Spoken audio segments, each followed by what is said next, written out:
so that I could travel across pretty much all of Asia while still running the business, without having to attend to it every single day.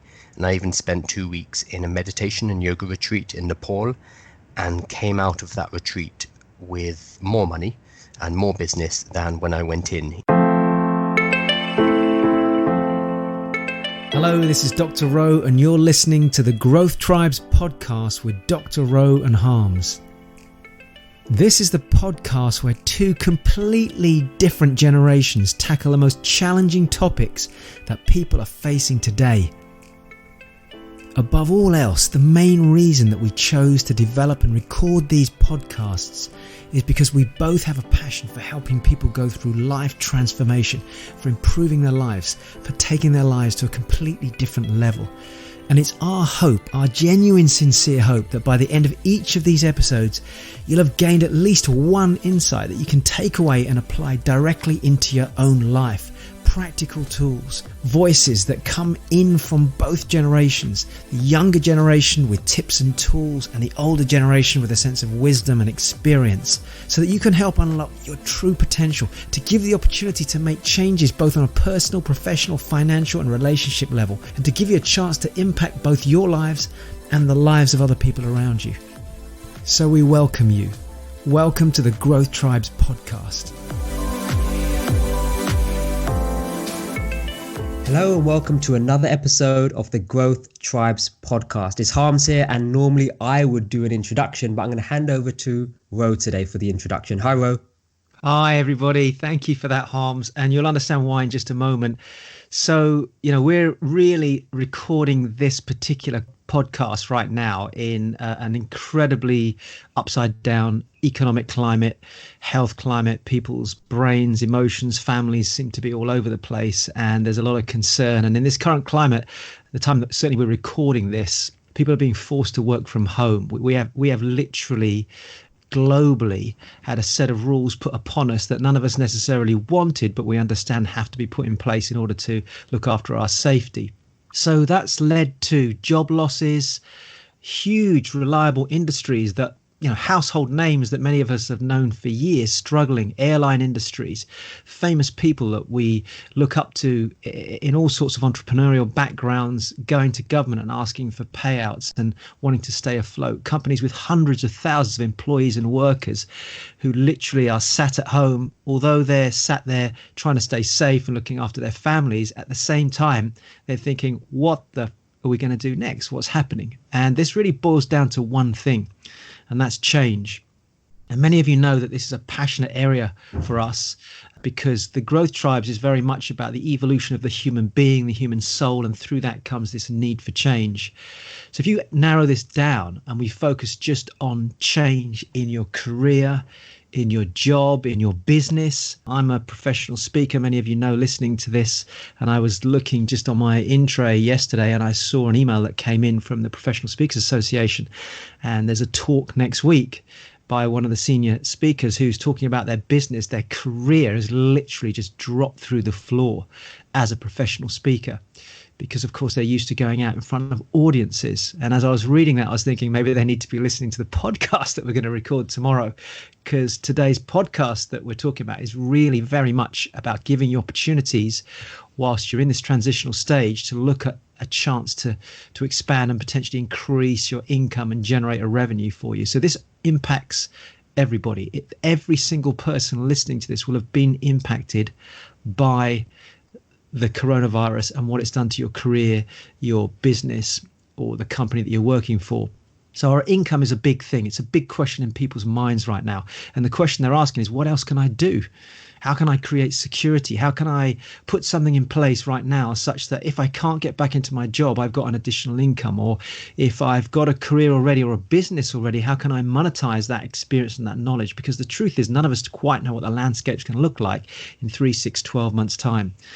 So if you're a follower of the Growth Tribes, which hopefully you have been for a while, and if you're brand new and this is the first time you listen to us, welcome, then you know that one of the areas that we talk about and we love to talk about is change, as I've just mentioned. And change is for us something that you have to evolve into. You have to learn to understand it and then grow into it. So to help us go through the current change that we're going through at the moment, And to tackle this subject of what can I do, how can I create an additional income, what can I do whilst I'm at home, and maybe after this finishes, can I have something else that's going on? We have a very, very special guest to talk to you today, and probably, you know, the number one in this strategy. And I would say to you that if you're looking at online business online at the moment, if you're looking at the internet, you'll probably know there's a myriad of people talking about this. We have today Kyle Balmer. Now, I'm going to pass you back over to Harminder in a moment to introduce him a little bit more. But I've known Kyle for several years now. And when we bring a guest onto this show, one of the things that we're really keen to do is bring somebody on who has a really level head, who has a pragmatic approach to things and has a process behind what they do. And this is a mystical subject. So bear this in mind, that most people have got no idea where to start. They just don't know what to do when it comes to online business. There's a lot of crapper. There's a lot of rubbish on the internet about this. People are exaggerating how quickly something can be achieved. Do this and you'll suddenly make this in the space of 2 days. So we needed to bring somebody on that we trusted, that could get a message out to you as Growth Tribes listeners, and also start to give you some pragmatic tools and maybe a few things that you can start to work on even now whilst you're listening to this in the heart of this lockdown that we're experiencing globally. So Kyle, it's a privilege to have you here. Thank you for joining us. Thank you both. It's a privilege to be on the show as well. Very excited. I'm really excited that we've got you in. I'm going to hand over to Harminder, because Harminder has a special relationship with you, and I think it's probably appropriate that he does the formal introduction to yourself. Awesome, Ro. Thanks. Okay, so, and Ro, you may not be aware about this as well, but we've literally this week are in the process of publishing a book to help people make money during coronavirus. So what I've actually done is pull the bio from that particular book. So let me just read through that, because I asked Kyle a couple of weeks ago to write a bio for that book that we're publishing. So here it is. So, okay, discussing Kyle in a snapshot right here. So Kyle's biggest triumph is, you know, if I'm putting myself in his shoes, I've never really had a job and I'm pretty much unemployable. So that's a good, strong statement to start with. And he said, let's step back a moment. I've always been a bit rubbish working in a structured environment and being told what to do. And there's no doubt there's listeners at home nodding their head to that statement there as well. Because ultimately what Kyle says is, I've always had my own side hustles, my own businesses. And in fact, I almost got arrested for one of these ventures at the tender age of 11. So that might be a follow-up question after this bio, Kyle, because I'm not even aware of that myself. I've had some successes and failures in the world of business. I even have an MBA from a top 10 American business school. And he says it's a joke. A lot of good that's done me, considering he hasn't stepped into employment. Most recently, I moved my business online, teaching myself digital marketing and launching my first proper online business a few years back. This was a revelation. I could build businesses the way I wanted to, creating a lifestyle I desired, all whilst providing massive value to the world. And that's pretty cool, even if I did pretty much stumble into it by accident. So there's two things I wanted to address there straight after this. Armed with this knowledge, I set off to help other people set up their own online businesses, hopefully avoiding the mistakes I made over the years, whether it's working directly with clients via his agency, delivering workshops, writing guides and books, or recording video courses, which I love helping people to get to grips with, which is the world of online business and digital marketing. So Carl, that's a fantastic bio. Thanks for writing that for the book. And it's great to read that out to the listeners at home. So there's two things, you know, one of the questions I was going to ask you is, can you tell us a bit about yourself, which is not featured in that bio? So two things I'm curious about is, talk to us about getting arrested at the age of 11. And then the next element, which is, and I'm just flicking through the bio here, talk to us about how you just fell into the world of online business by accident. Sure. So 2 questions there. I'm so glad. Thank you for reading that bio for me. As you know, I'm not a big one for talking about myself, and even listening to that was slightly awkward for me. So thank you so much for reading that out for me. The 11-year-old, I had always had my own businesses. Even when I was growing up, I was the kid who would go to the cash and carry, buy bulk sweeties and then sell them at school from, really, really early on. But at age 11, I got into trouble because I might have been pirating video games. I'd learned how to crack them online, and I got a very stern letter from some authorities around that time. I don't think they realized I was 11 years old, but that scared me straight, thankfully. Yeah, pretty bad. Awesome. In addition to that, you spoke about finding online business and digital marketing by accident, which has essentially allowed you not to work in a typical structured employment. Could you expand on that for the listeners? Sure. So after university, I worked in film and TV for a few years, and that went very well. But then I decided, no, I need to get a proper job, and went off and got an MBA over in New York with the idea of going straight into a proper job into a bank or a consultancy company, one of those big companies. That got derailed for various reasons, and I moved over to China instead and set up my first online business, mainly because I needed some income, and it was hard for me to work over there otherwise. And I learnt the tools of how to set up an online business by just doing it and making a lot of mistakes along the way. And it was really, there was a point when I decided foolishly, potentially, although it was very exciting, to take the train from Beijing down to Tibet, go overland through Tibet, through Nepal, and then India to get to a friend's wedding in Mumbai. I kind of figured it's all Asia, it can't be that far away. But during this time, I just set up an online business, so that forced me to automate it so that I could travel across pretty much all of Asia while still running the business without having to attend to it every single day. And I even spent 2 weeks in a meditation and yoga retreat in Nepal, and came out of that retreat with more money and more business than when I went in, even though I had no connection to the world. And I think for me, that was the revelation. It was the idea that I could create something, put it out into the world, and then literally, in this case, retreat from the world, and that business, that value would continue to proliferate, to spread, and to generate me an income.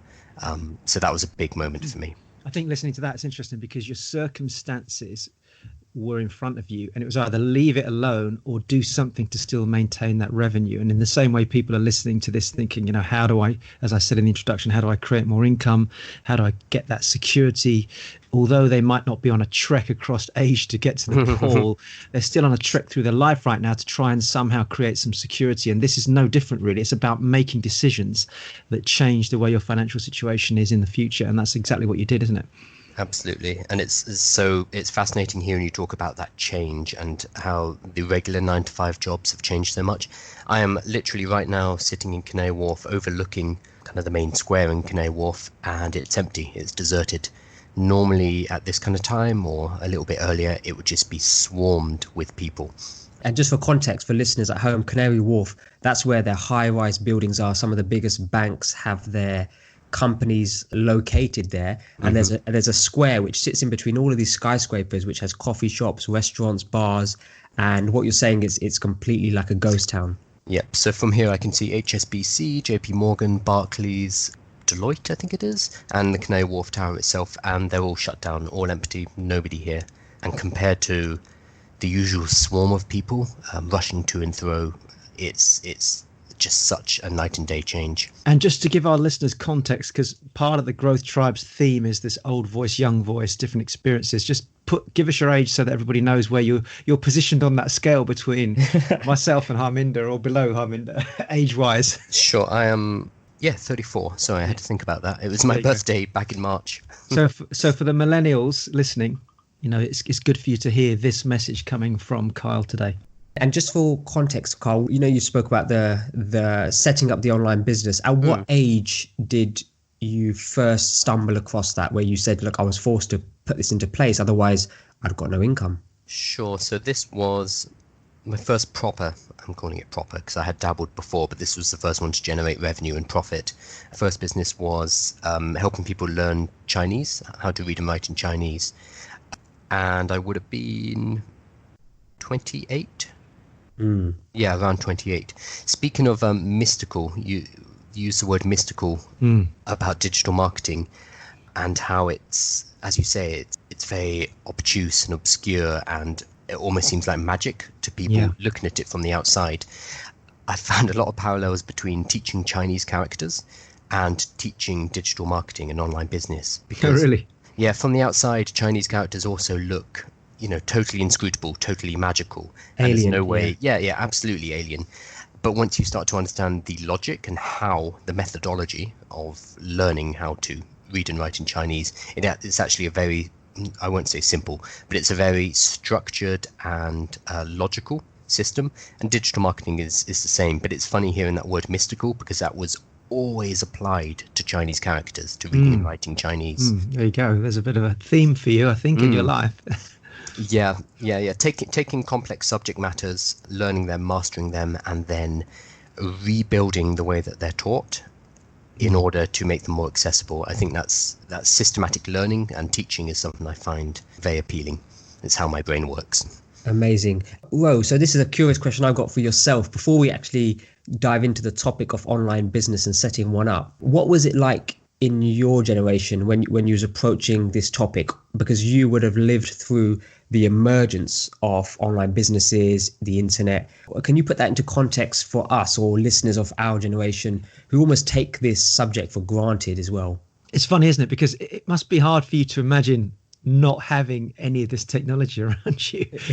But we grew up in a time when the ZX81 was the computer to have, and then it was the Commodore 64.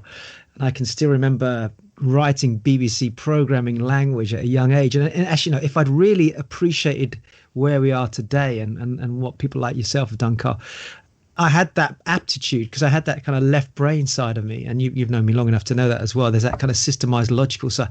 Had I really appreciated it, I probably should have dived in at that stage. But I was drawn towards engineering and the construction side of the industry. And at that time, computers were being used we had these cards that you run through a machine. My mum worked for a company called ICL Computers. Everything was just massive and clunky. And the concept of going online just didn't exist. And then slowly this portal opened up and the internet opened up and the World Wide Web, and everyone was like, well, is it really going to work? And as in the the vinyl industry, with the record industry, with vinyl records, people hung on, and history shows this, people hang on to tradition. So that when the idea of a CD came out, everyone was like, that's not going to work. When the idea of online portals came up and people started to communicate via email, I remember the first emails, it was like, oh my God, you mean I don't have to write a letter? And then people were like, well, is this really going to work? And there's a period of just nobody wanted to use this online business. Everyone was just clinging to traditional business. And there was a fear-driven behavior going on where, okay, but if it does take off, what's that going to do to our business? So for many, many years, people carried on, even though we had the World Wide Web, as everyone referred to it then. Now everyone just says the internet. But back in those days, it was like the World Wide Web, and everyone talked about this. And traditional businesses just hung on to the normal trade. And some companies started to filter through. And I remember about 2000, I went to a seminar where a chap was talking about you can sell your business online. You could come up with an idea and then you could record it. And in those days, it was really clunky machinery, like a digital recording device with a tape thing. And then you'd put it into the computer. And then he said that you could actually sell that online. Everyone was like, nah, you know what? That's not going to work because people want to hold something. So they want to hold a CD. And for ages, I still remember going through this. Although we'd made a transition to where you could actually sell, because I was obviously speaking, I've been speaking for 30 years, but we had some CD products, and we were arguing the case that no, people want to hold a CD. They want to look at the packaging, and we'd buy this packaging like software. We'd promote it online. And even though by then we could get to the point where you could sell it as an MP3, for example, nobody's going to want that, because the other challenge was there wasn't hardware to be able to allow people to listen to MP3s the way there is today. So even the process of having hardware match the online technology, the two weren't synchronized. So you might be able to create an MP3 and do something to promote your business. You might have a retail store selling clothes and you might want to do videos, but there wasn't enough people with tools in their hands to be able to press a button now and say, oh, look at this. Oh, I can buy this pair of shoes. And let me just watch this video. Oh, they look really nice. You couldn't do that. So from a traditional perspective, our view was, as the old school, people need to see it, feel it, touch it. They haven't got the equipment to watch it. So what's the point in me investing in an online type business? Because not enough people are actually able to access that information. Is that making sense? Yeah, that makes total sense. So now we've almost we've moved ahead massively. We've moved ahead, and those kind of discussions or thoughts are just completely alien, in the sense that why would you ever doubt that something like the internet would exist? Why would you ever doubt that an online business would exist? And it's interesting because you mentioned the sense that there was a fear that people were clinging on to the old style of business. And I think we're going to observe that, even though people know how powerful it is. There's the likes of Amazon out there, the likes of eBay. But even though people know how powerful the online world is, I think there's still going to be this clinging on to the old way of doing business as we transition through this period. So I still think it's not going to evolve completely. I agree. Those that do say, actually, this is real, and do take that step to evolve, I think they will start to see this additional income coming into their life. They will start to see income providing security like no other. And that's all possible, which leads me into the first... Actually, can I just jumping on very quickly onto that? So I'd be interested to see if we can pick the subject up somewhere through the interview with Kyle, is consistency.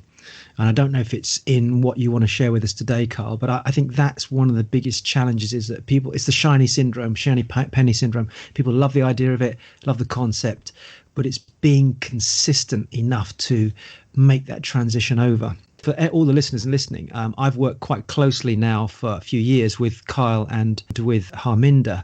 And one of the things they commented on to me was that had I carried on doing what I did, I think it was 10, 12, 15 years ago, Harminder, where I started doing YouTube videos. So I started doing videos back then, but I just wasn't consistent enough. And the technology wasn't really there to do it easily. And so I stopped. And the comment that both Kyle and Harminder said is, had you carried on doing that, you'd have hundreds of thousands, if not more, followers now in that area that you were talking about then. And I didn't, because I wasn't consistent. So that was a massive learning for me as well. So that leads us on to the idea of online business, what we're really here now to almost extract from Kyle, which is interesting, because back then there wasn't really an understanding of online business, because nobody had seen the start, middle and end. So for example, let's take YouTube, somebody who is starting on YouTube as users or as potential people who wanted to create a business on YouTube, we had not seen the start, the middle and the end. What did it mean for the end user? How much money did they make? What kind of business could they generate from YouTube? And I think that's what stopped people from being consistent. But I think that's completely changed now. So Kyle, question for you, handing the mic back to you. Simple question, but so complex if asked to somebody who's maybe not aware. This is where the mystical stuff comes in. So the question is, what is an online business? Yeah, it's a very boring answer, but it's basically a business.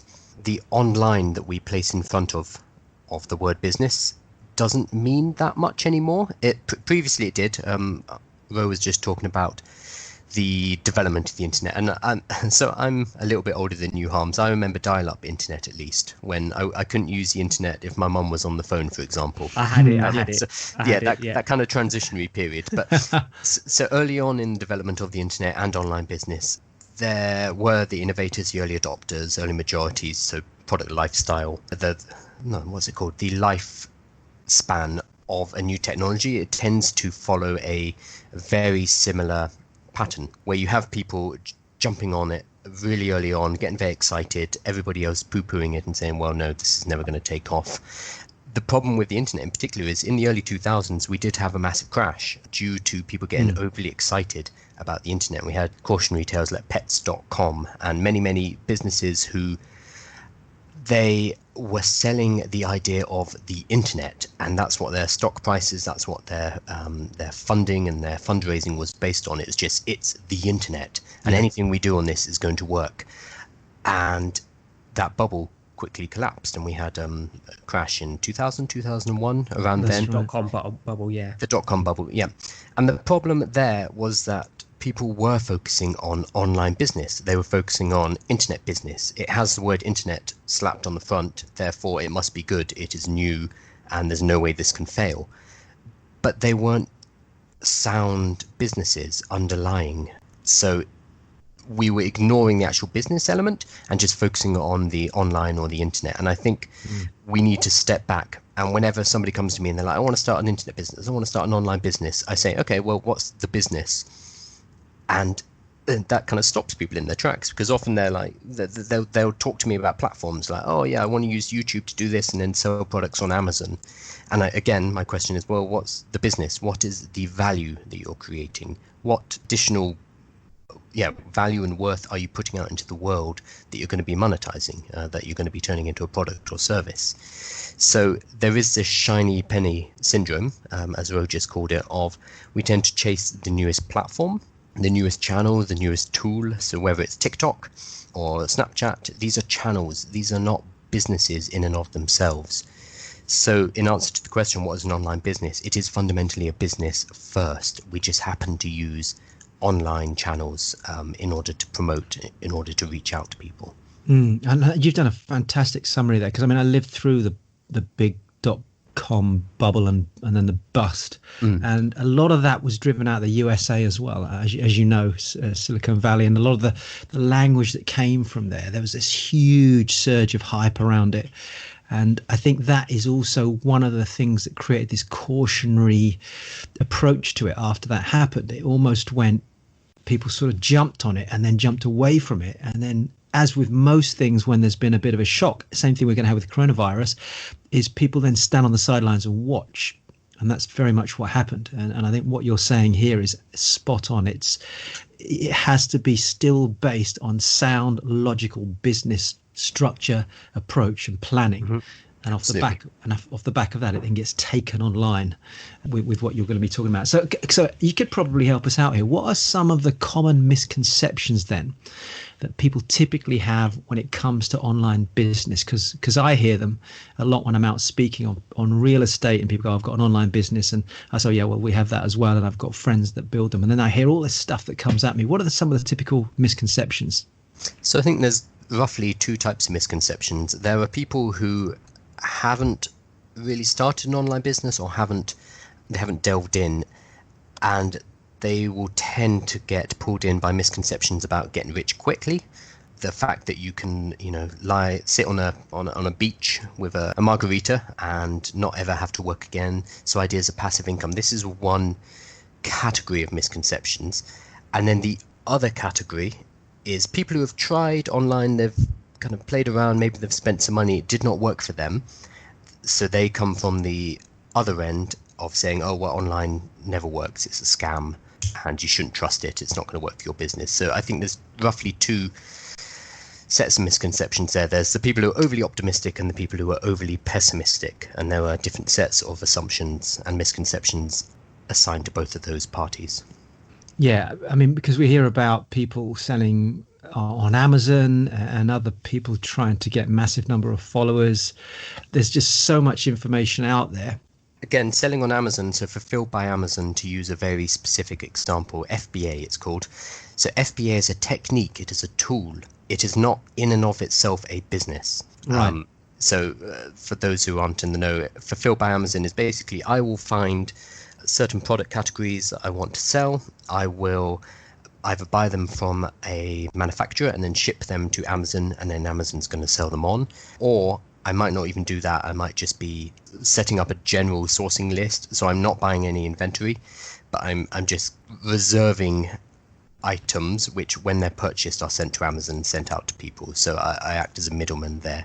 People rely too much on the tool and the technology there without thinking about what the actual business is. Like, what products am I going to source? How am I going to brand them? How am I going to build up an audience, a following of people who are interested in this product? They think they can just set up the Fulfilled by Amazon system and that's it. They'll be able to retire onto a beach. And that's not the case. So terms like, search engine optimization, SEO, Facebook ads, that type of thing, people tend to sort of throw that into a conversation without realizing that these are all separate elements of the process of building the business, correct? Correct. So just like in business, so if you study business or you run a business, There's a lot of jargon, there's a lot of terminology, there are a lot of tools that you can use, a lot of different techniques. That's exactly the same with online business. It's just a more specialized subset. So whether it's SEO, that is search engine optimization, also known as getting to the top of Google, whether it's running Facebook ads, whether it's display ads, whether it's building a following on YouTube, again, these are all tools and techniques, but by themselves, they don't mean anything. They don't do anything without, again, and sorry to be boring here, but without that framework of having a coherent business plan first. Yeah, so what you're telling us as we're listening to this, and I think you're right, actually, if I think about the conversations I've had, the misconceptions typically are two extremes. One is it absolutely doesn't work, don't go anywhere near it. And the other one is, oh yeah, you're going to just make huge amounts of money quickly. There's no and pragmatic. They probably started with that, I'm going to make loads of money, then they didn't make lots of money, and they turned to that's rubbish. Right, pessimistic. Right. So Ro, what I like there is in the world that we've also helped educate people in, which is say real estate or property investing. What we find is if somebody comes to us and they've done a bad property deal in the past, then property as a subject and the vehicle in terms of property as a wealth creating vehicle no longer works. It's a scam for anybody, exactly. For their kids, for their friends at the pub, if they had heard our podcast that we did a couple of weeks ago, which was on real estate investing, they would have been the first people to say in the comments, this does not work. There's a scam. Don't listen to these people. So the same thing happens. It sounds like with online business when it comes to maybe somebody trying to sell a product on Amazon, they've maybe purchased a whole bunch of stock. They thought, yep, I'm going to stick it on Amazon, they're going to sell. And next thing you know, they've got 100 cardboard boxes sitting in their house, which haven't sold. Now, for them, online business is never going to work again for anybody. It just doesn't work. It's for the Jeff Bezoses in this world and nobody else. Yeah. Mm-hmm. Actually, I mean, whilst you're speaking, actually, Harms, maybe you could just talk about your BBO show a little bit to our listeners, because I know it's something that you're both passionate about. Okay, fantastic. Okay, so for the listeners at home, so here's a little revealing of a secret. Okay, and that's myself and Carla, also business partners on this topic, which is online business. So we've got an agency and we also have lots of mechanisms of teaching this subject. As you've heard from Carla as well, he's extremely passionate and also can dissect this complicated subject and share it with people. So I'm actually going to hand over to Carl and allow him to talk about the BBO show because we both host it, but Carl is our guest on today. So I'll let him chat about it. Otherwise I could talk about it for days. So essentially, look, busting myths and talking to people on the subject of online business, digital marketing is something we both do on a show which is similar to the Growth Tribes podcast, but slightly different. So maybe, Carl, you can explain that. And that's called the BBO show. So, Carl, over to you. I guess the question is, number one is, why did we start the show? But you can talk from your perspective. And what is the show? Absolutely. So we are already starting to throw around acronyms and jargon. You've probably heard FBA, you've heard SEO. We've been talking about these things already, and it's hard not to discuss them in the context of online business and digital marketing. The problem, and as Ro mentioned, digital marketing and online business can become mysticized. It becomes very obscure and very magic almost from the outside. We decided to set up the BBO show, which is the Building Businesses Online show, in order to start to cut through some of the nonsense out there, to shine a light on some of the darker, more obscure issues, and kind of give a pathway into online business and digital marketing by dealing with one topic at a time. We're not trying to give you every single option for every single thing you could possibly do, because it's a massive subject. Online business is, again, business. So you need to know about business, and then you need to know the online tools as well. So that's a lot to learn. So each week, Harms and I will sit down with a topic, and we will go into a deep dive. And at the moment, we are doing daily shows every single day at midday. We will sit down and initially we planned to do 20-minute podcasts. That did not happen. It has turned into at least an hour each and every day. So Harms and I spend a lot of time chatting about these subjects on a daily basis. And we are on YouTube. We shoot live video on YouTube, so you can see us talking about these topics, warts and all, in live video. And then that will go onto Facebook and to our blog and various different other platforms. So, for example, this week we've been talking about If you are an expert or you have expertise or knowledge or skills in a certain subject area, a certain topic, and I know there's a lot of experts right now who are either furloughed or they're not working as much as they used to. So this is a great time to jump in on this. We're teaching experts how they can package up their knowledge, how they can package up their skills and their expertise into products and services which can be sold online. And again, this is just our way of demystifying certain topics, giving people a clear pathway and helping them to set up their hopefully first of many online businesses. That's brilliant. I love what you're doing. And I know you only started not so long back, obviously helping out with COVID and giving people support. So if you are listening, I think that's a great addition to what we're doing here. This is almost opening the door on that. But obviously I'm not involved with it, but I'm going to endorse it and say, jump on and take the time to have a listen. I get the privilege of having private conversations with these two on a regular basis, and they've got huge amounts of knowledge on the subject, and they're slowly unpackaging that online, which is great. So we did actually start it because of Corona. We realized there's a lot of people sitting at home who, yes, they might still be working, but they're not at their full potential. They're not working as much as they normally do. So there's a bit of time to create, to think, and to build something, to build a business online. So we are doing it specifically. And we started how many weeks ago? 3 or 4 weeks ago? From the time this airs, it's probably about 4 to 5 weeks ago now when we started, right in the heart of COVID-19. Yeah. I mean, yes, to give people something to work on, but also after this crisis, after these troubles we're going through now, if you can come out of this having built something, having created a product or a service or an online business, I think that you're going to be in an extremely strong position moving forward. And I think we're going to touch on the importance of online business after this particular crisis shortly in this show. I'm sure it's hard to avoid it. Absolutely. And for listeners listening, if you hang on and continue to listen to the rest of this episode, myself and Kyle have actually got a gift for you, which we're sharing with the BBO Show listeners. And BBO Show essentially stands for Building Businesses Online Show. But of course, that's a mouthful, so we've just shortened it to BBO Show. So if you ever hear that or you see that floating around the internet, especially at 12 o'clock on YouTube, then you know it's to do with building a business online. So it's fantastic. So on that note, Kyle, what are the benefits? You've mentioned that somebody's going to come out of this if having learnt this and having learnt, followed, put into action some of the things that we're speaking about, plus the things we're going to talk about on this Growth Tribes podcast show today.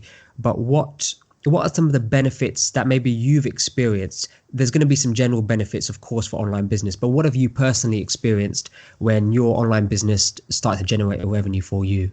I think for me personally, based on my values, it is freedom, the ability to create value, to put value out into the world, and for that to generate income over time without me having to oversee it every single day. So I did briefly talk about that trip through Asia. That's when I first realized the freedom that an online business can provide. So for me, freedom is a number one value.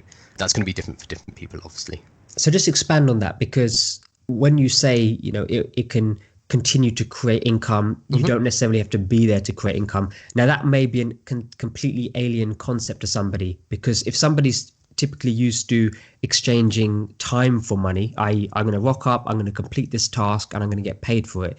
How does that actually work online? What is the benefit of an online business, talking around that specific point? Sure, so absolutely. I mean, a very concrete example, I look at my phone in the morning. I looked at my phone this morning and I'd made £98 overnight while I was sleeping. This is because most of my customers are in the US for one of my particular businesses, and I get little notifications each morning saying, hey, you sold this amount of product and you made this amount of money. I literally make money while I'm sleeping, which for somebody who, as you just mentioned, if you're in the paradigm of we exchange our time for money, this is quite an exciting idea that you can generate income, you can generate cash even when you're sleeping or lying on a beach. And the way this happens with online business is you create a unit of value. So whether that is an ebook, a course, maybe it's some resources, maybe it's a membership site. I mean, we can talk about the different types of products and services in great detail, but you create a unit of value and that lives online. And because it's living online and because the internet is open 24/7, people can purchase it at any time. without you having to be physically there to transact with them in any way. So it's very different to running a physical business where you have to answer the phone or you need to be in your shop in order to make a sale. So it's very liberating in that sense. And do you think somebody listening at home, say, look, the average salary in the UK at this time is anywhere between 25, depending on where you live in the country, but anywhere between £25,000 per annum to about £29,000 to £30,000 per annum. That's typically the average salary in the UK. Do you believe it's possible for the listeners at home, just so they're aware of the income potential online? And look, many people will already know that the Jeff Bezoses and the other online entrepreneurs of this world are making incredible amounts of money. But for the everyday person, is it possible to surpass the average salary in the UK or even supplement it?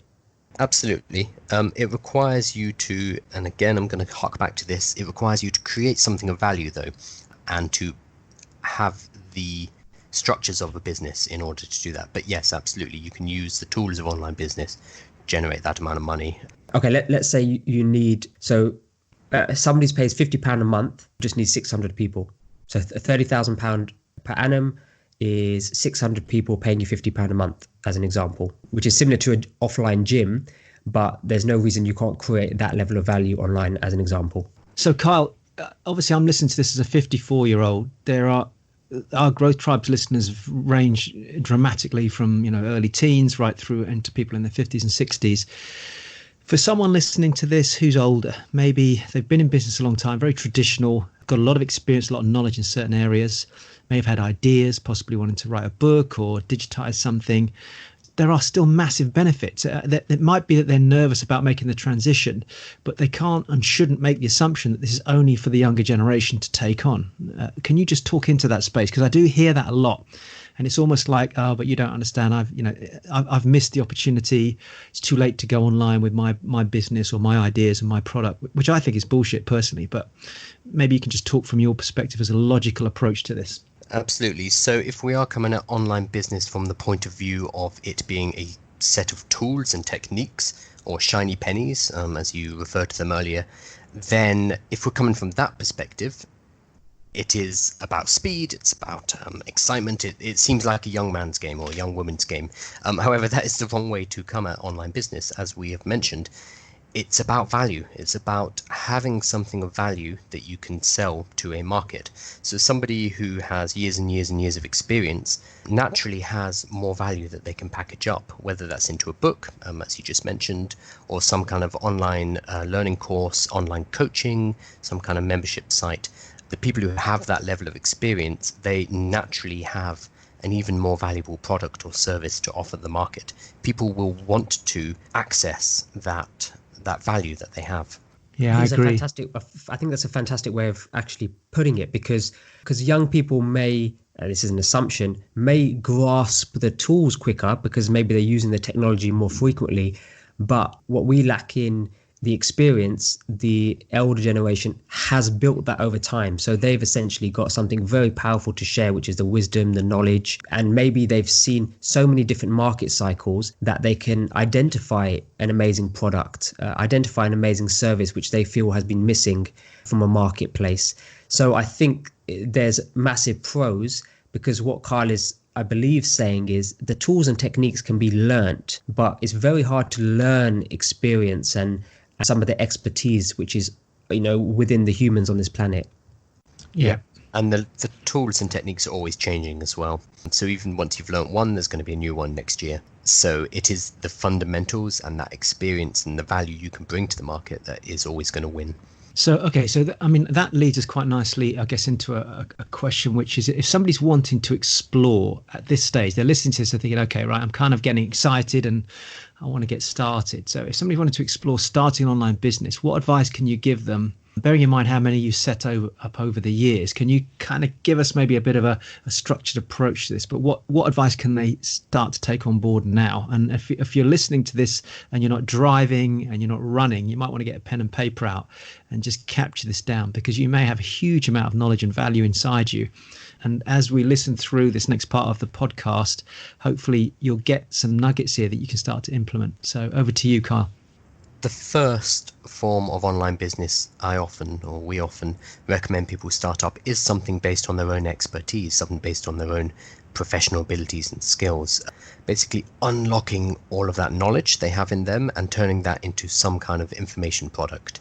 We could start straight away with e-commerce, so that is selling generally physical items, but I would argue that's more of an intermediate, more of an advanced type of online business. Whereas just unlocking the value that you already have, especially if you are an older listener and you have all of that value in you, that's going to be an easier route to market. There's a couple of technical reasons why. Basically, selling information and selling digital products means that you have basically zero overheads, and therefore the profit margins are extremely high. We tend to see 80 to 90% profit margins on information-based digital products, whereas if you are selling physical products, it's going to be a much lower profit margin, which means there's less margin for error as well, and it's easier to go bust. Right, so physical products versus information. Information can be updated, it can be adjusted and then reconfigured or re-recorded, can't it? So there's more flexibility there.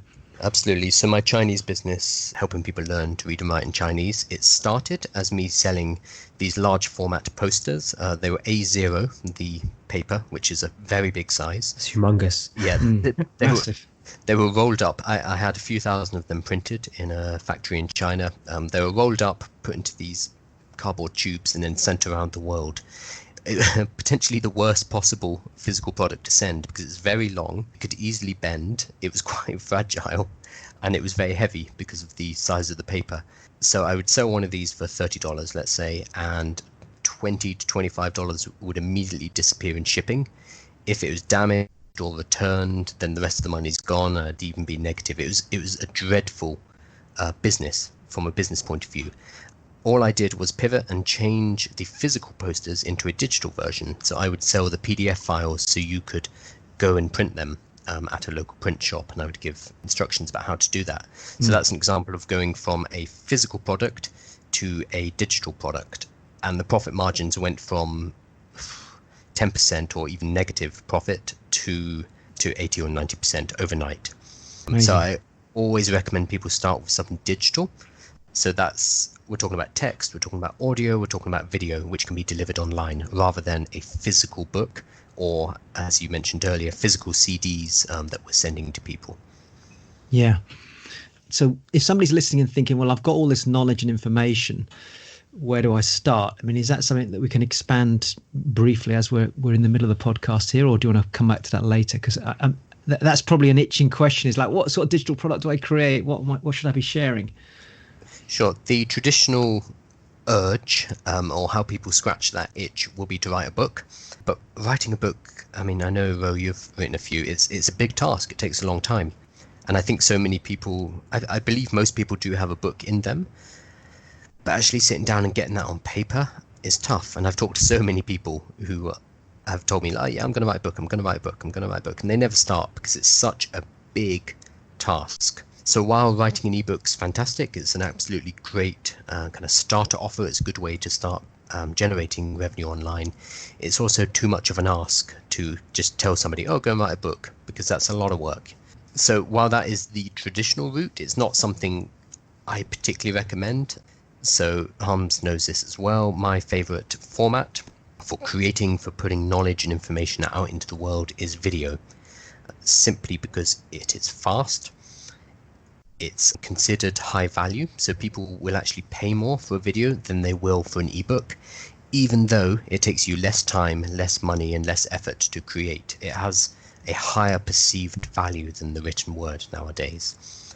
And it's also just the most engaging format online. It's much easier to keep somebody's attention using video than it is with a text-based ebook. Right.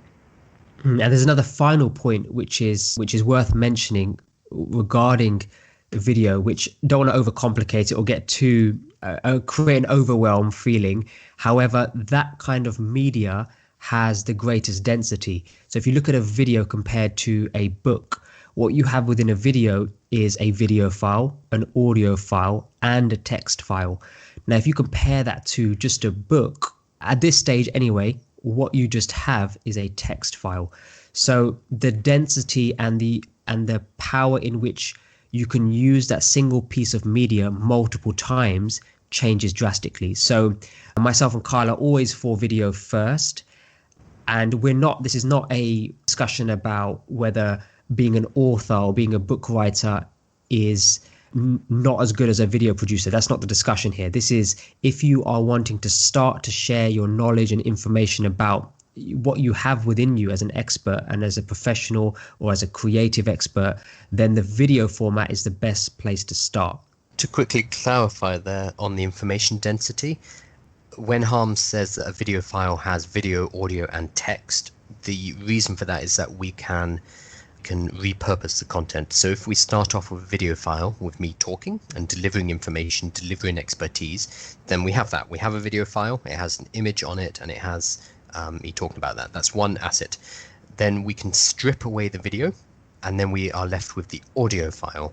That audio file can become a podcast, it can become an audio book, it can become an audio product of some kind, just without the image attached to it. And then we can also take that audio file and we can have it transcribed, and this can be done by computers or by human beings. We can have it transcribed into text. So we've gone all the way from video, me talking to a camera, to audio only, so removing the camera portion, and then taking that audio file and removing the text content from it by transcribing. So video is just a lot more information dense than any other format. And for anybody listening, if you followed any of my content online over the last months or so, you'll see that that's exactly the system that Kyle and Harminder have driven my model down, and I didn't do that before. So produced a lot of video, the team have worked avidly in the background, and the term repurpose is giving it another purpose. So we've seen it in blogs now, there's content emerging, there's written documents, articles, audios. So everything that you're describing there is what you've been doing with my particular brand. Yes. Yeah, absolutely. So if somebody wants an example of what does that look like in real life, then yeah, absolutely check out Rose Content and Information, because that will show you. Now, I just want to take a step back, because one of the challenges that somebody may face at this point in time is, well, how do I make money from this? How do I actually, you're talking about creating video, a digital product, an informational product. That's fantastic. But how do I make money from this? So, Carl, I was wondering if you could just expand on a system that we teach. So what we spoke about today is very much the focus that online business is a business.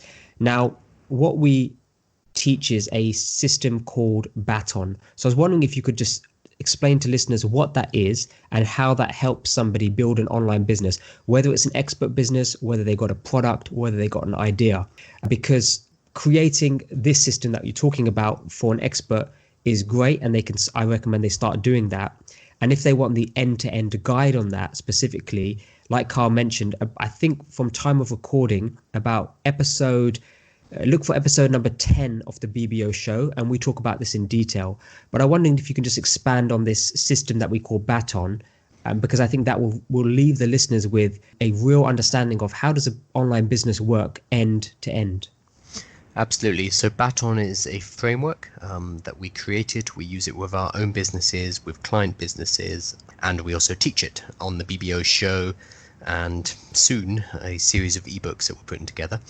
Baton, as in passing the baton, is BATON, and in order that stands for business, audience, tribe, offer, and network. You'll notice that it starts with business, and as you've probably heard me mention a few times, online business is just business. We need to start with that business foundation before we worry about what tools and techniques we're going to be using. We need to work out what our value add is, what product and services we're going to be creating, and who our market is. So we need product market fit before we start worrying about any of the technical issues. That has to be done first. So we teach a variety of ways to make sure there is a market. There are ways to verify this. Thankfully, there's a lot of information online, so we can get this information very easily. So that's business, making sure there is a market for the product that we are going to create. The next stage in the framework is audience, or A. That is when we start to tell the world about what it is that we have, what our value is. We start to put it out into the world at this point entirely for free. The reason for this is the internet's an extremely busy place, and if you just try to sell to somebody immediately, it doesn't work. There are, I forget the statistics, but there's tens of thousands of new websites appearing every single day, and the number of number of Twitter messages and Facebook messages is up in the hundreds of millions. It's just a very noisy environment, and the only way we can start to cut through that is by providing value for free, using social media, using blogs, using podcasts, various different outlets, in order to start getting our message heard.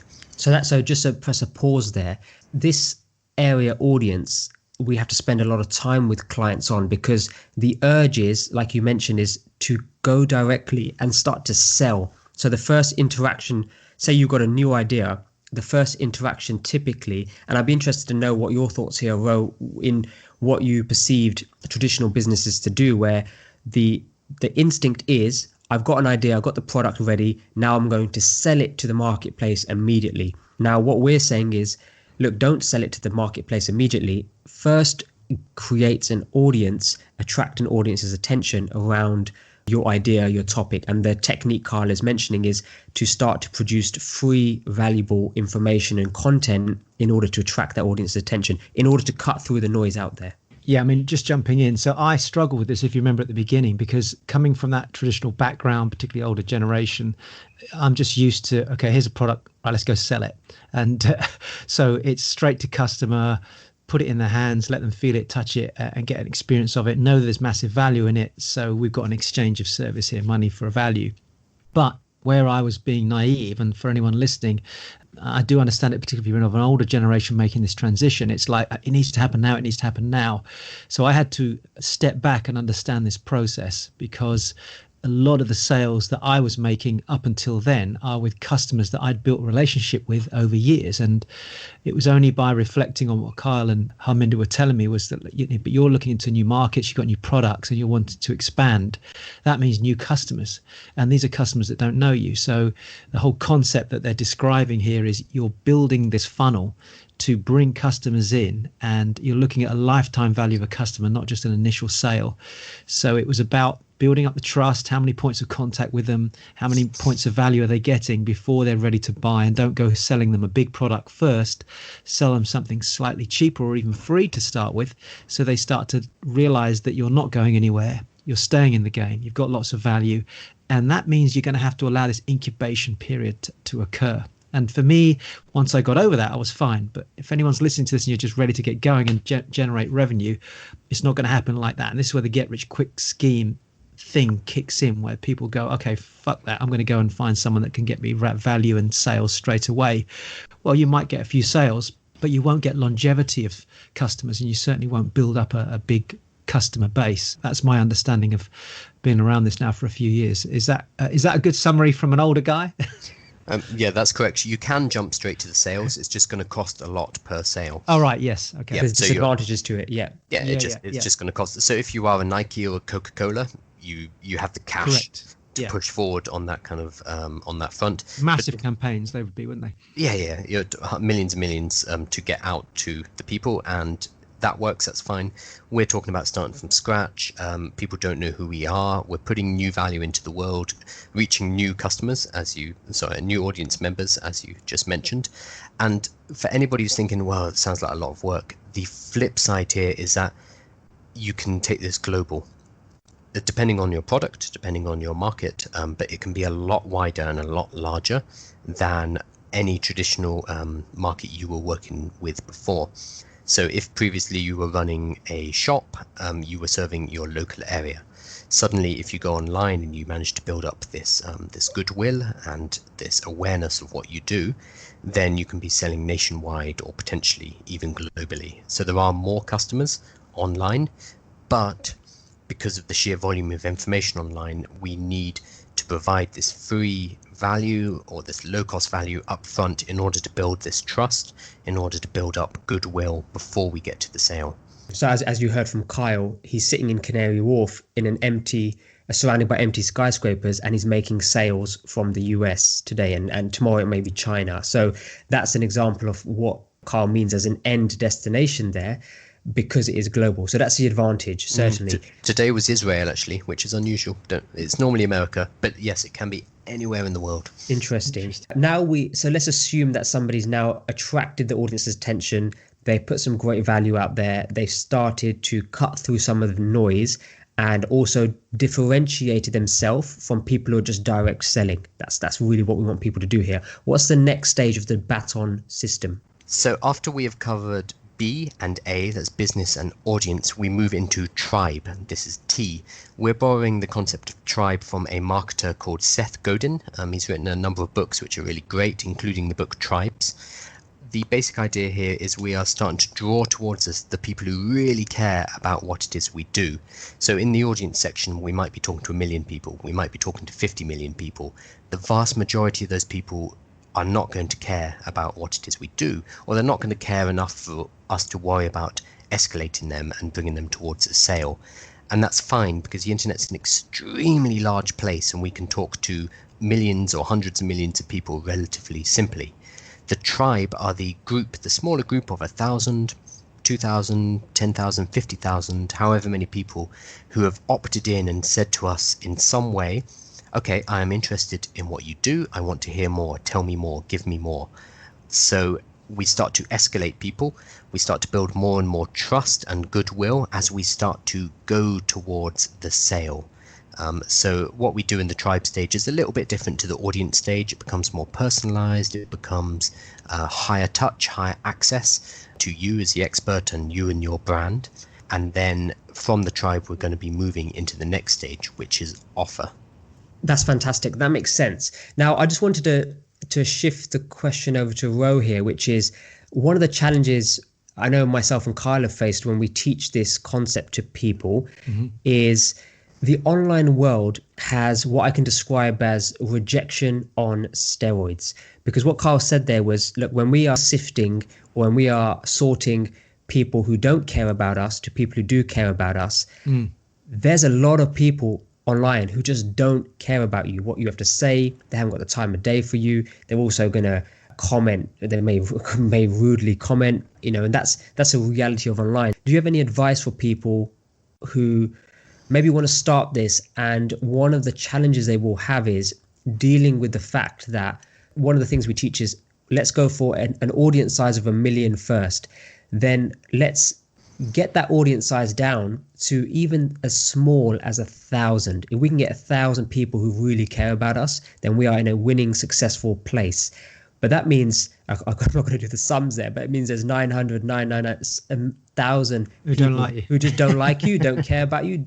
They just wish you never appeared on their newsfeed. So I think they don't actively dislike you. It's just most people don't care. You're not showing up on their radar really, or they're going to see you, but they have other things they're doing. There's going to be a small minority who do react negatively, but the vast majority is going to be just not interested.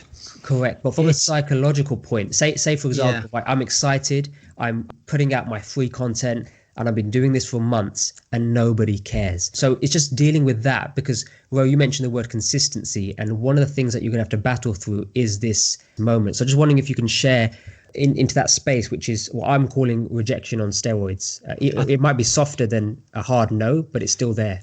I'm reading a book on trading at the moment, and the book is actually focused on psychology, and it talks about it doesn't matter how many technical tools you have, how many strategies, how many indicators you use when you're trading the markets. Most people look and try and expand their knowledge to have so many tools.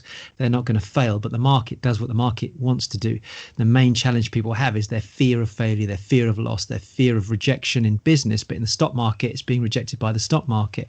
So you can translate that across every business. Here, my experience has been as a professional speaker, but also now going online for several years, is that you do get comments. We get it on Facebook. We get people make little snidey comments. You get these internet trolls that will troll around and look for stuff and then make a comment on what you're saying. If you talk to 1,000 people, there is statistically going to be a percentage of people that, as Carl said, are indifferent. There'll be another percentage of people that are sat there on their phones because you're in front of them as an audience, but they're trying to pick up on something that's happening at home. You translate that to the world out there where people are on their phones, in the cars, on a train station, waiting for a train, sat at home, sat in the lounge, at work, and you're popping up there with your content, be it free, for example, to start with. They might watch it for a couple of minutes and duck out. They might watch it for 10 minutes. You'd be lucky if they watch it for 10 minutes. And they're going to comment. If they like it, great. If they don't, great. One thing that I learned years ago from Dr. Wayne Dyer is if you're standing in front of an audience, if there's people in the audience that really dislike you, great. That's their problem. If there's people in the audience that really like you, great. That's their problem. You just have to accept that we're in the business of sharing, and not everybody relates to your subject, to your tonality, to your personality, to your nature, to your look, to the feel of you as a person. And that's why business is what it is around the world. Some businesses thrive because of one individual. Other businesses thrive because although the individual running the business isn't particularly likable, the product is amazing. And I guess your skill is to develop an approach to, first of all, be resilient to the rejection, accept that it's part of doing business, and allow yourself to just get the message out there. And as you said already, Harminder, work on the basis of statistics. I mean, I've asked the question before, and the team look after my social media accounts, and I can see it growing. I can see the number of followers growing. And occasionally I'll say, oh, I noticed it's flattened off for a bit, and then it's suddenly gone up again. And they'll say, yeah, but that's just the nature of how it is. Don't get worried about it, Ro. Just keep doing what you're doing. And if enough people start to share it, there's a trigger effect. There's this tipping point where more and more people are sharing your product, your service, your value out there. So the main thing I would say is just get over yourself. That would be it. Yeah. And then firing back to Carl, which is, if somebody takes what you've said at the introduction of Tribe and what Rose said there, ultimately what we're looking for, and just let me know if you agree with this, we're trying to get rid of the people who don't care, and we want to narrow down those people who do care about what we're talking about. That's essentially what we're looking for in the Tribe section. Correct. So we're going from that 1 million people in the audience section to about 1,000 people. We're asking people to opt in or to self-select in some way. And there's many technical ways we could do this, and that's beyond the scope of this call for sure. But the point is that they are coming into this smaller, safer space where you are able to communicate with them more freely, to offer more value, whether that's products, services, and to escalate them to a sale. If you were just to take that sale to 1 million people, one, it's going to cost a lot of money to do so because you'd have to advertise, and two, you're going to get even more angry rejection. So what we're doing is just filtering out the people who don't care and the people who are negative towards us, and then focusing on the people who do care and are interested in what we do. And it makes selling, which we're moving on to next, extremely easy at this point. Okay, fantastic. So talk to us about the selling part of the Baton model. Yep. Baton, the fourth part, so business, audience, tribe, and offer. We are moving into sales when we move into offer. And one of the most powerful tools in online business and offline business, arguably, is the sales funnel. It's the ability to escalate people from a low-cost product to a medium cost, to a core product, to a premium offer. And this is much easier to do online because we have so much information about what people have purchased. We can see purchase histories, for example, and we can use that to tailor our marketing to almost on an individual basis to escalate people up this value chain. It's important to start with low-cost offers because, again, online is very busy and we need to win that trust. We've been winning that trust using free content, both in the audience section and in Tribe. But now when we're asking people to open their wallet for the first time for let's say a £5 checklist or a £5 resource pack, this is where we really need to over-deliver and get people on board with paying for our goods. And in terms of what we're offering, there are so many different things. Talked about ebooks previously. This is the kind of thing we cover in BBO's show because really there are, countless types of different products. It could be physical, it could be service-based, it could be digital products. We personally prefer to work with digital products because, as I said, the profit margins are huge Delivery logistics is extremely simple. There's no warehousing, no inventory, no shipping, no fulfillment, nothing like that. It's just people decide to purchase and they receive their good. So we tend to suggest you start here with offers, but you could start to integrate in, Amazon sales or physical goods, or your consultancy work, for example, depending on what your business model is. But this is where we start to make the sale in offer, after we've already built up all of this goodwill and trust in ourselves and our brand. Just on that note, Kyle, I know for me, when you sat down with, and I'll use me as an example, but people listening will have different backgrounds, experiences.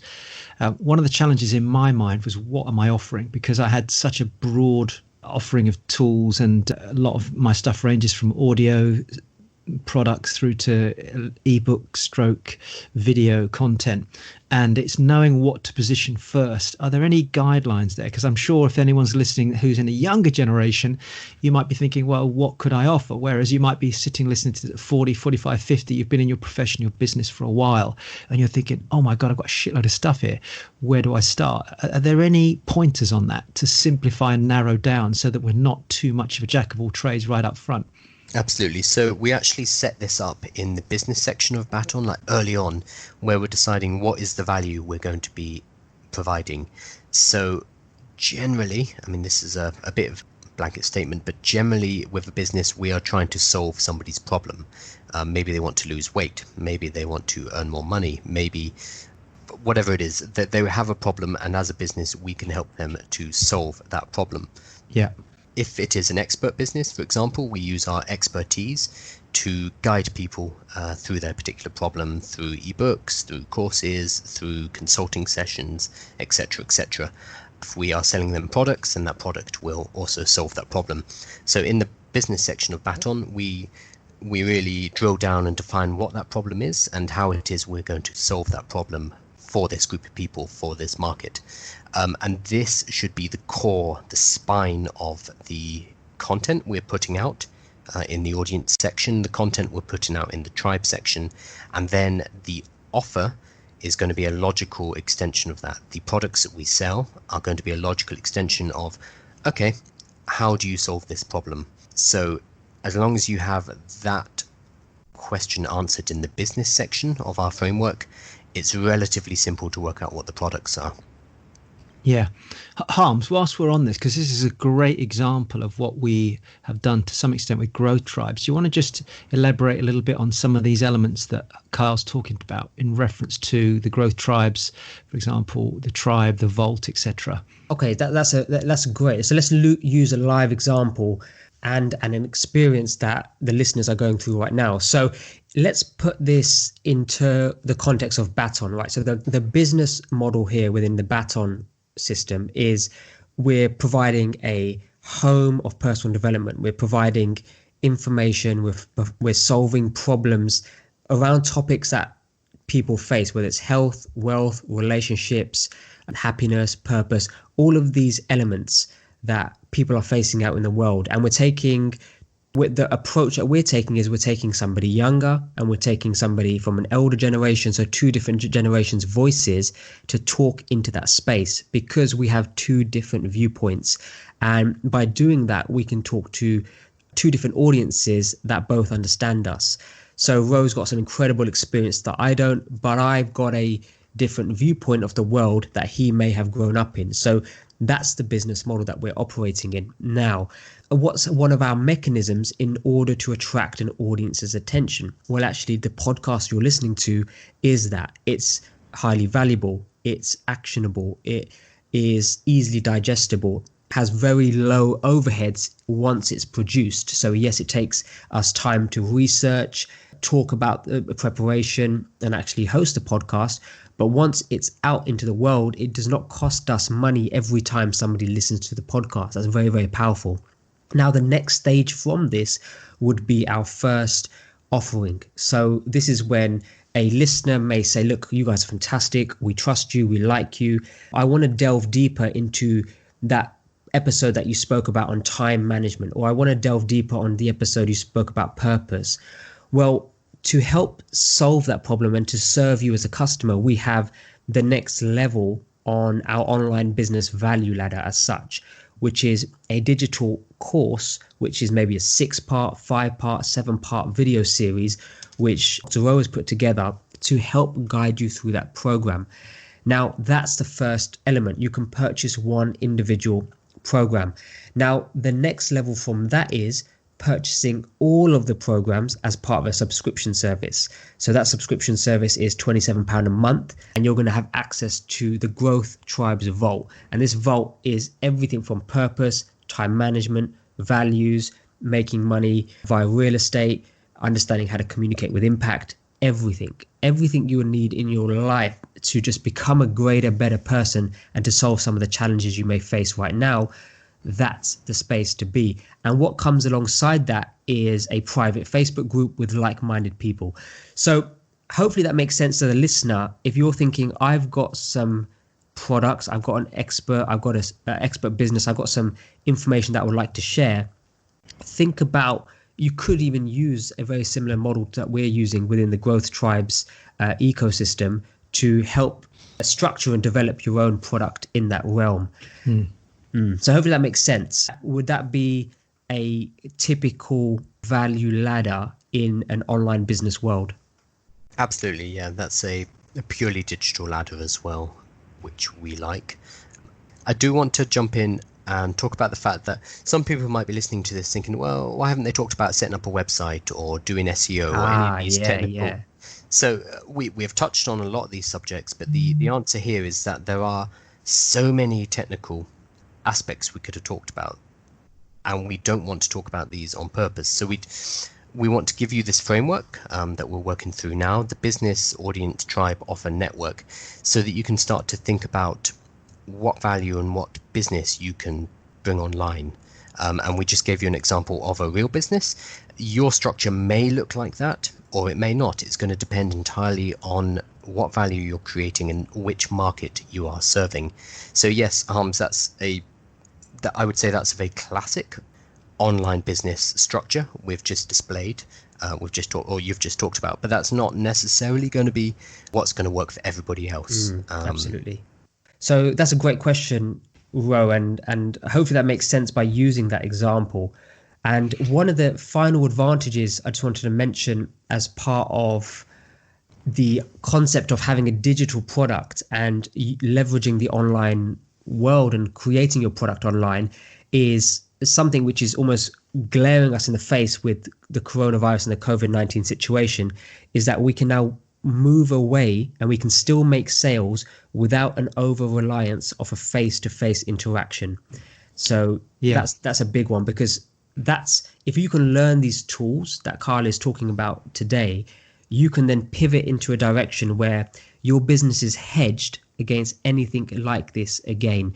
And it may not be the last time. We don't know how long this is going to go on for. There may be peaks, and there may be times where we can leave the house, times where we have to remain at home in almost monthly basis. We genuinely don't know until it's announced. So learning this early on will remove the over-reliance of face-to-face. What's your opinion on that, Ro? Because a lot of the revenue you generated and a lot of the business you've done in terms of interventional coaching, speaking to audiences of 300,000 people audiences, and that's all done face-to-face. What's your thoughts on that? I think it's something that we're, particularly the older generation, are going to have to accept, that we're old school, handshake, which right now doesn't happen at all, and meeting somebody and being able to, particularly in the world I'm in, is being close up and seeing them whilst I'm coaching, working with them, mentoring them, reading their face, getting a sense of what they do. But equally, as Carl experienced recently, he came on to the Growth Tribes and we did a coaching session. We just did one this week with somebody else, where we do these live coaching sessions with people.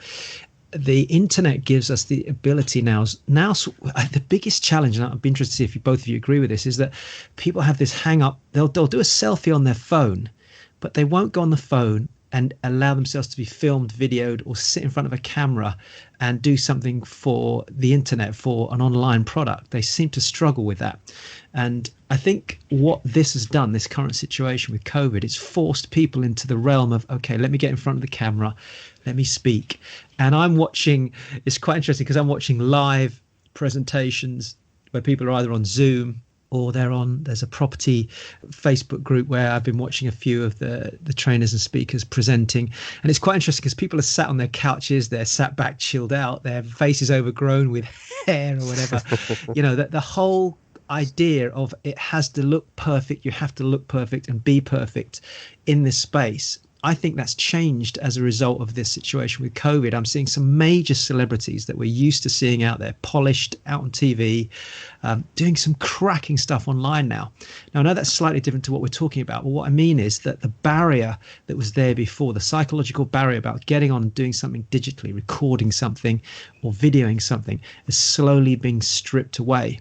And I think what that will do is it will open up people to the opportunity, but also to be receptive to saying, okay, I can create something. I can sit down with this microphone in front of me and talk in a certain way. And this is where communicating with impact comes in so importantly, is learning the structure of how to present, how to get your message across clearly, as Kyle's done today.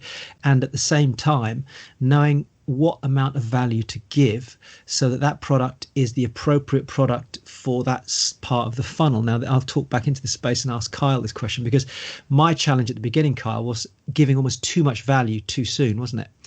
So it was producing too much at an early stage, and then we had to step back and say, well, hold on a minute, some of this content is value content that should be sold at a higher price. So for those of you listening, you've got to get over yourself and say, okay, business is changing. I can do stuff online. I can coach. I can talk to clients. I can interact. I can produce something. And it might be that product that I'm producing gives a certain value to a certain point, but you have to accept that. Whereas my block was, no, but I need to make sure they can do this, and need to make sure they can do this. And Kyle and Harminder were saying to me, that's correct. But that you've got to look at when, at what stage.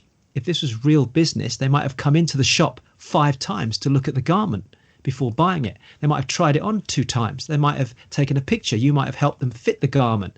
And then they've gone away. And on the 6th or 7th time they decided to buy it. That's no different to this business. We're giving them lots of free content, building up the value to a point when they're ready to buy. I don't know if I've summarized that correctly, but that's kind of my take on that. I don't know if I answered your question. I kind of went off on a tangent there. So yeah, interesting to hear Carl's thoughts on that. That's exactly right. I talked much earlier in the episode about how people tend to rush off and write an ebook or write a book. Yeah. People tend to want to over-deliver or create something of massive value right up front. Value is incredibly important. You absolutely should. But that value needs to be consumable by the people who are tuning in for the first time. Like you say, I might browse the shop a handful of times. I'm not going to immediately book into a fitting for a suit. That's too much commitment initially. So we want the first touch points with audience members and even tribe members, and even into our sales. We need them to be smaller goods or smaller content pieces which can be consumed, and they are immediately actionable. If you deliver a full 300-page book to somebody as a freebie in exchange for their email, what's going to happen to that book?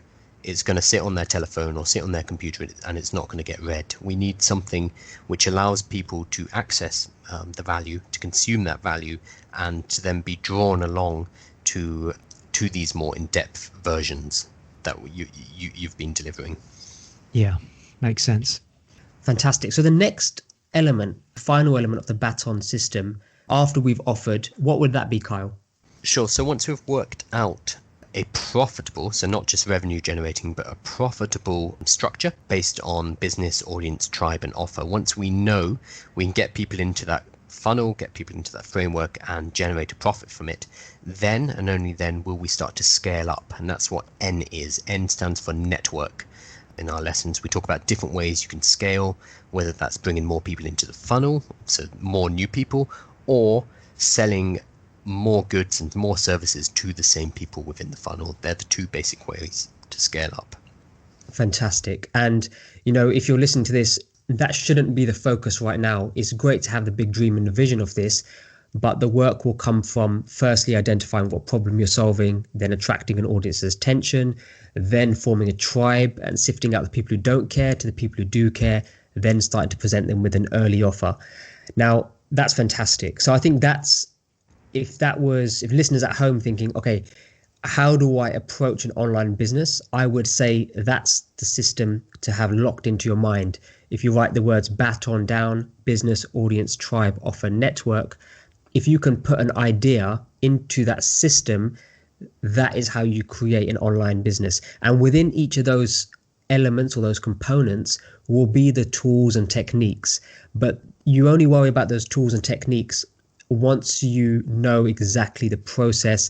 You don't go and do 5 techniques at one time. You would start with one and experiment. Would you agree with that, Kyle? Absolutely. It's really about that core question of who you're helping and what are you helping them to do. I find a really useful mental exercise to do is to imagine you are meeting a recent graduate, somebody who's just come out of college or university or school or whatever it is, and they want to become, or they want to do what you do. They look up to you and they want to do what you do one day. If you sat down with them for a coffee for an hour and you kind of outlined step by step how they would do that, depending on what your expertise is, depending on what your knowledge or skills are, this is going to be a different discussion, obviously. But how would you turn that 1 hour coffee chat with a young, bright-eyed graduate, how would you turn that into some form of product and service based around your expertise? That is a really useful question for starting an initial online business. You can sell products, etc., off the back of that, but first we need to work out what that value is that you're creating, and this is a useful exercise for doing so. Great. Ro, have you got anything to add here before I move on to the final couple of questions for Kyle? What I like about this whole baton approach is that if you're listening to this at the moment and you've already got a business idea in your head, you should be able to start to drop some of those thoughts into these different components. There's definitely going to be gaps where you go, okay, but I'm not sure how to do that. I'm not sure how to do that. I suspect, Kyle, I've been through this process and heard you talk about it many times, both in front of an audience, but also to me when I first sat down with you both. For the average person listening to this, they're probably fairly clear in their heads of what may be the front end of it, the B, but the rest of it is where the mystery comes in on knowing how to start to integrate everything into that. Would that be correct? Would generally, is it the front end that people are more equipped to handle answers on that? So I think a lot of people might believe they've nailed down the front end, but under scrutiny or rigorous inspection, often there are holes there. And right, ultimately, that's the part that needs to be nailed down. The rest of it, getting your message out, getting people to care about your message, making sales, that's important. And that's, yes, where we do the mystical online stuff. But if you haven't nailed down the business part, if you haven't nailed down your market and your product, it doesn't matter how fancy your tools are, you won't be able to build a business.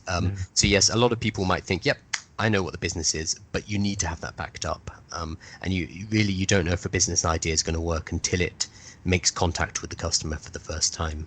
Right. So many people who have had a business idea for years and years and years and never moved on it. And then somebody else will do something similar and they'll complain to me like, oh, somebody stole my idea. It's like, well, no, the idea is nothing. It's the implementation. And the baton system is a framework for implementation from that business idea that you have. And I guess what I'd add is to anyone listening to this, you've got to be patient. And as Kyle said already, this is a process of you are building a business. If you're starting any business, you still have to go through this process of planning. So be mindful of this concept of jumping onto a get-rich-type model and applying a component of this or a tool, as we heard earlier on in the podcast where we talked about, I don't know, using Facebook marketing to attract more listeners, etc. That is a tool in this whole process. It is not the process. And I think that's the distinction that a lot of people make the mistake of. They see something online, they think, oh, great, that's how I'm going to get my business going. And they just go and apply that one tool, where what you've got is a business model, a system here, of which one of those tools will fit into this system. I think that's very clear to me. That's very clear from listening to you today. Correct. If you think about it in the real world, the idea of physical business, if somebody came to you and you wanted to set up a physical business, a traditional business, and somebody came to you selling their services as, let's say, for example, a bookkeeper, and they said, okay, this is all you need, now your business is going to be a great success. You'd think, well, no, that's crazy. It's just a bookkeeper. What's my business? I know no other components of what it is I'm going to be producing or selling, or who I'm going to be selling it to. A bookkeeper is a tool, an extremely useful tool, but just a tool. It's not the whole business. We tend to mix up the process and the tools in online business, whereas we don't do that in traditional business. We know the demarcation a lot more. Yeah, absolutely. So that actually bridges nicely to the second from last question, which is, look, we've spoken about creating a business, and that's going to take time. But once it's created, look, you've heard the potential that it can generate revenue again and again. It can be generating revenue whilst you sleep from anywhere in the world. And that's an extremely powerful concept.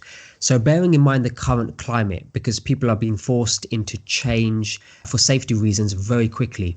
And one side is creating a business, and that's going to take some time, but it's going to feed you. It's going to produce cash like a business.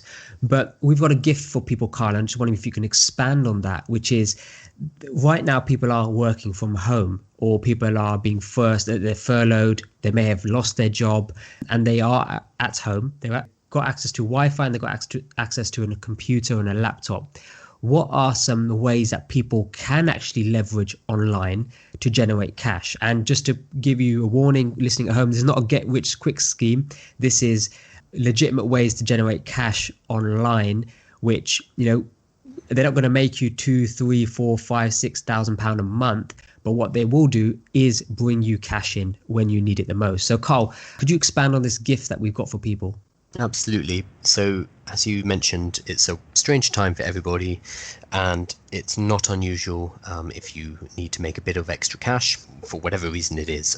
So, last week or 2 weeks ago, I sat down and I started to research all of the different ways you can make money online, come under various names like work from home or remote work.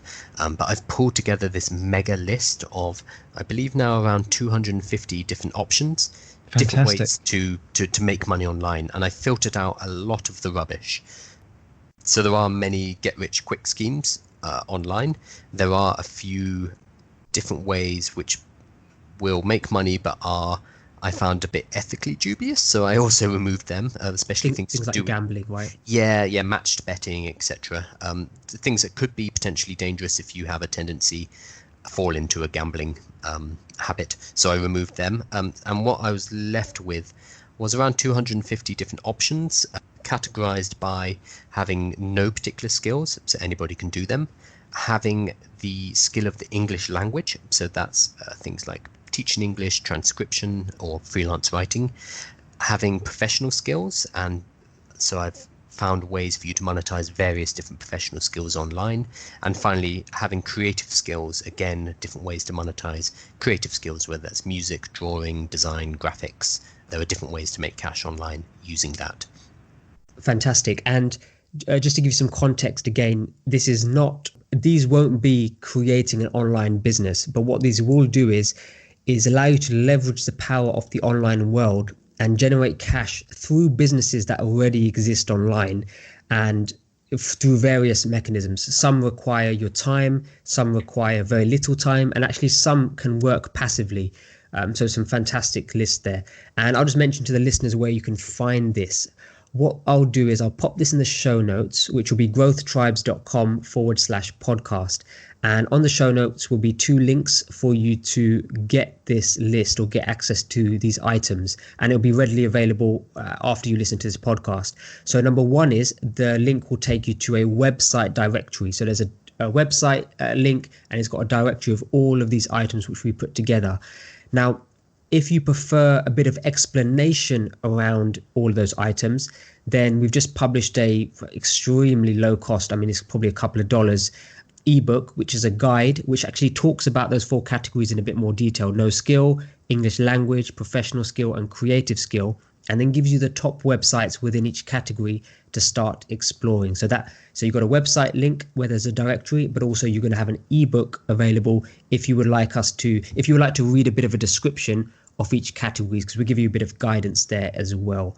So that's 2 places to find that gift of 250 different ways to generate income online from home via your laptop.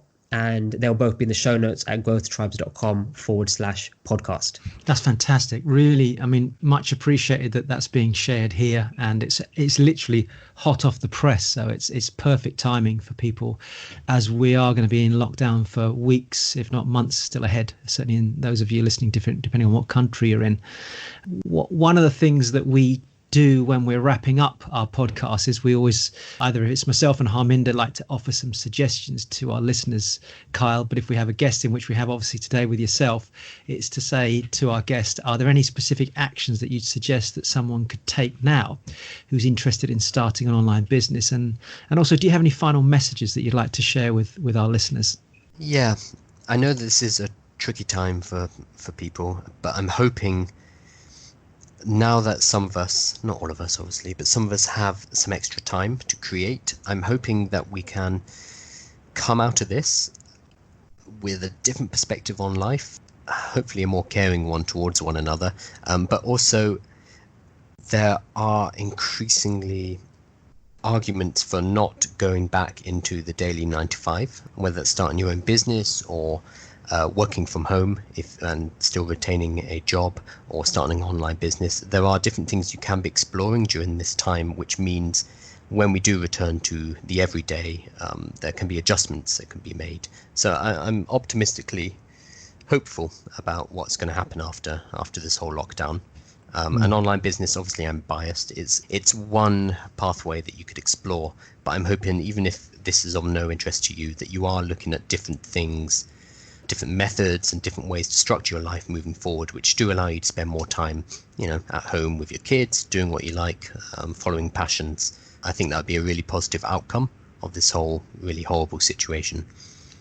And in terms of people wanting to start their business, what things could they be doing now as actions at this stage? Absolutely. I think the first thing is working out what value it is that you can offer to the world. What is it that you can create which is going to help people? I think that is the starting point. So rather than me giving you a list of technical things that you should be looking into or skills that you should be learning, it's the core is going to be that deep dive of what value can I create, what value can I put out there that's going to make the world better, which, yes, I will be turning into a product, but it has to start from that place of value first. That's great. And I think that's something that's come out a lot from the whole of this interview with you is if someone can understand what they've got inside them and start to think about how that could be packaged up. I mean, if you're listening to this and you've been in business for 5, 10, 15, 20 years, you'll know the typical questions, the typical challenges, the typical problems, and the things that you've had to solve. So reverse engineer that and think about what you would need to offer in terms of value to help people solve those problems. I think that's a good starting point for anyone listening. It's going to be the same questions again and again and again. You've answered them, dozens or hundreds of times. So creating a more permanent version of that answer, whether it's a book, whether it's a course, it's a very simple way to produce a product. Yeah, absolutely. So look, thank you so much. I'm going to hand you back to Harminder because he always does a nice wrap on our podcast. But on a personal level, I'm really glad we got you on today because it is definitely a subject that people need to hear. I think you've given us a nice level approach to this, given us an indication of what's achievable, but you haven't oversold it. But at the same time, you've made people realize that it is a practical approach that they can do in a logical way as long as they're prepared to stay in the game and start creating value. And thank you for your free offerings as well. And I know we're going to have a load of stuff in the show notes. So Kyle, much appreciated. Thank you. Thanks for having me. Amazing. Thank you. So today you've heard from Kyle, someone in his 20s who traveled from China to Nepal in the craziest way possible whilst making more money from his online business. So that's a one extreme of what is possible with an online business. And Kyle has shared with us what an online business is. He's busted some myths about it. He shared with us a system called the Baton System framework in which you can apply any online business, which is amazing. And also shared with us the research that he's done, which is a big list of 250 different ways to generate income online. Now, if you're interested in the BBO show and learning more about this and listening to myself on Kyle, if you're interested in that list, if you're interested in the ebook, all of that will be in the show notes at growthtribes.com/podcast. So from myself and Ro, thank you massively, Kyle. And to all the listeners at home, we'll see you on the next episode. Hello, it's Dr. Rowe here. Harms and I would both like to personally thank you for taking the time to listen to this episode of Growth Tribes. And if you've gained just one insight, something positive that you're able to use on a personal level, on a professional level, to help your life, maybe even other people's lives, then we'd love it if you could take action on one of the following things. You can either simply subscribe so you don't miss out on any other great insights coming up in the future. You can share this podcast with close friends so they can also get the benefits of the tips and tools that we're sharing. Or it would be amazing if you could give us a review and let others know just how great this episode was.